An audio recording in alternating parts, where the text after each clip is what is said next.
The pandemic, like, for many people, made me think about different ways to teach. And so I created a course for interviews and meetings called Master Your Meetings, which is short and it takes people through a process, which I think is one of the most important things in life, is having a set of steps to prep for the big interview, the big meeting. And that's had great results. People have got jobs. It's really lovely to hear. They've gone for partnership, they've got partnership. Wonderful. And so people were asking also for a speaking course. So I've been busy this year creating a speaker course called Master Your Speaking, which is about taking someone from, oh my God, that they've asked me to speak at the conference or TEDx or, at Cannes Lion, from what do I say to I'm ready to go. And that also is even shorter. It's about an hour and it takes you through a process. And it's the process I used to do the TEDx actually, which has changed my life. I can imagine. I like it that these courses are short. I think a while ago there was this tendency to have these over-engineered 10-hour courses for 1,000 euros, and no one had ever time to do it. So I love it, and I love the way of thinking that obviously your skill is extremely valuable to a lot of people, but there's only so much you or I can do one-on-one with people. So how do you scale it? And for me, it's podcasts, books, etc. But for you, obviously, the course as well. So I think that's a fantastic idea. And since you mentioned your TED Talk, I love to recommend to everyone who's listening to check it out. It's over 10 million views. It is actually fantastic. And you can see Caroline explaining a lot of the things she's just spoken about, especially the guitar and the different parts of the body and the breathing. So it is extremely valuable. And of course, your books, Find Your Voice and Gravitas, which I thoroughly enjoyed. But can you talk to me how it changed your life? You said the TED Talk changed your life. When I said yes to it, I was coaching at that TEDx in Brixton for a lovely woman called Stephanie Bissari, who now runs CNN in Lagos. And she said, "Do you want to do a talk?" And I said, yes. But I felt an immediate sense of panic. It's one of those moments where I thought, shall I back out?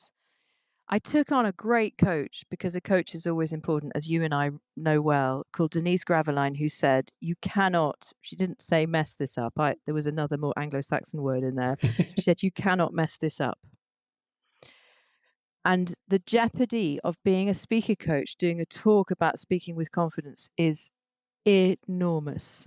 Change career if you mess that one up. Mhm.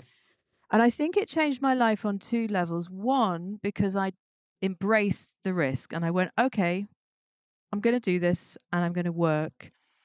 And I drew on a great stand-up comedy coach, on Denise Graveline and on the TEDx team. And I was absolutely rigorous about getting ready and centered. So when I stepped out onto that stage, I felt light. I knew it would be okay.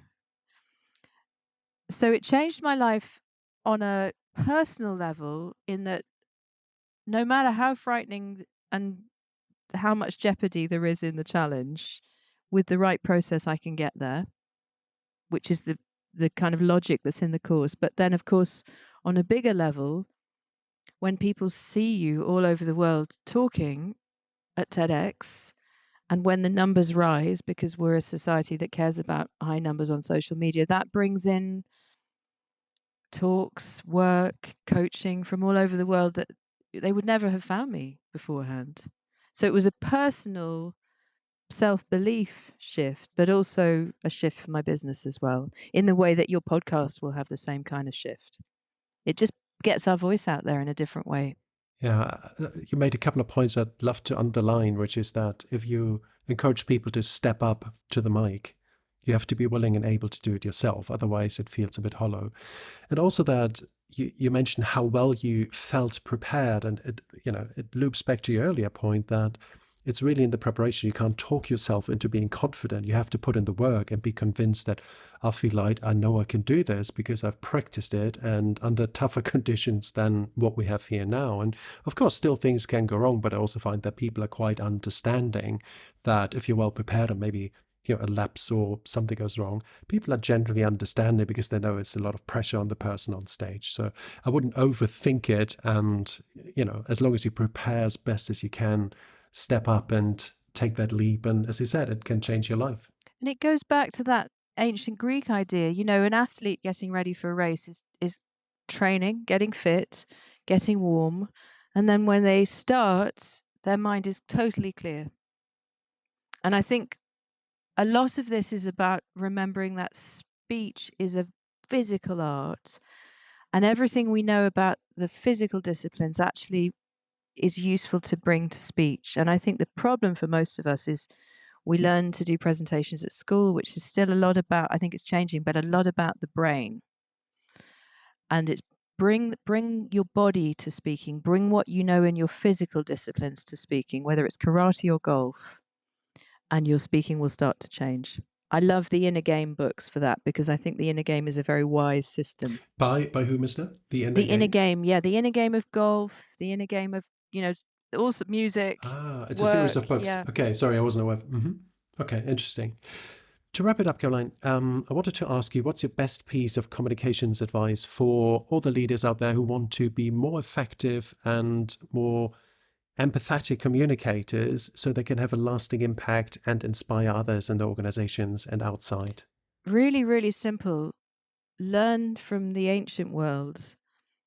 Bring your body, your breath, the embodiment of your voice to your brain. My teachers way back said, get out of your head. I'd left Oxford. I'd studied English. I thought I knew drama texts. And when I got to drama school, that had no meaning. They said, get out of your head. And I think for lots of leaders, getting out of your head into your body as you step out on stage or dial into the town hall, it will make people feel more connected. You will have more presence, you will have more congruence, you will have more ease, and you will notice different results in the world. I think for all of us, we need to get out of our heads. We need to get out of our heads. I love that. And the difficulty for them is often they have been trained to be in their heads for the last 30 years. That Harvard MBA. And been rewarded for it. And now we're Yeah. telling them, oh, get out of your head. You've been in your head too long. Because as the CEO, for instance, you're the chief communicator. You're no longer a CFO who's looking at numbers. And that is a big leap for a lot of people. But the earlier you start to think about that, I think there's a new generation of leaders who are well more open to that, and they're very active on social media, and they're training their voice, they're finding their voice, and they're out on podcasts and open and speak about things that not just the business. I think we're on the good path here. Agree. I think the world and AI are starting to attune us to the fact that the voice and the body matter. Absolutely. Caroline Goyder, thank you very much. Author of Gravitas, Find Your Voice, TEDx speaker, and fantastic person. And please check out her courses. We will link to them in the show notes. And Caroline, I really, really appreciate you being here. Thank you so much. I've loved chatting, Oliver. Thank you so much.